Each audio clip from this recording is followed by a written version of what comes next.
tugas pokok dan fungsi kementerian kalau kita lihat dari perpresnya itu adalah memberikan sebuah proses edukasi dan literasi. Itu yang paling fundamental kalau kita berkaca dari apa yang menjadi spirit pidato Pak Prabowo 20 Oktober dan kemudian membaca hasta citanya Pak Prabowo itu sendiri.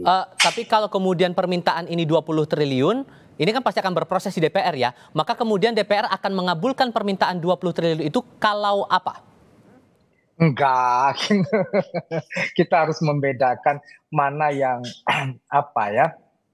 suatu diskursus, mana yang kemudian lebih realistis. Kalau diskursus apa sih yang nggak human rights ya? Tentu kita harus melihat satu yang paling tadi kita audit, yang paling kita cermati masalah strukturisasi yang tadi juga ditayangkan oleh Kompas TV sebelum ini. Bahwasanya kebutuhan untuk struktur itu ya pakai struktur yang ada saja.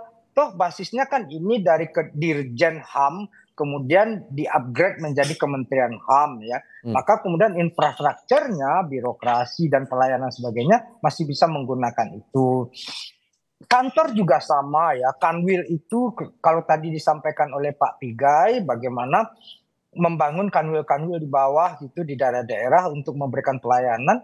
Kanwil itu menggunakan apa yang sudah ada. Jadi satu atap tiga cinta juga bisa ya. Jadi yang selama ini Kanwil Kemenkumham jadi Kanwil Menteri Hukum, Menteri Imigrasi dan Lapas dan Menteri HAM ya. Jadi kita tentu lebih mendulukan struktur yang minimalis dengan fungsi yang kaya ya. Spirit ini yang kemudian memberikan juga keteladanan bagaimana Pak Prabowo menyampaikan keteladanan itu menjadi suatu hal yang mutlak di dalam kepemimpinan beliau ya. Nah, tentu spirit itu yang kemudian DPR sampaikan. Jadi di DPR juga ada juga mantan Menteri Hukum dan HAM Pak Yasona Laudi juga.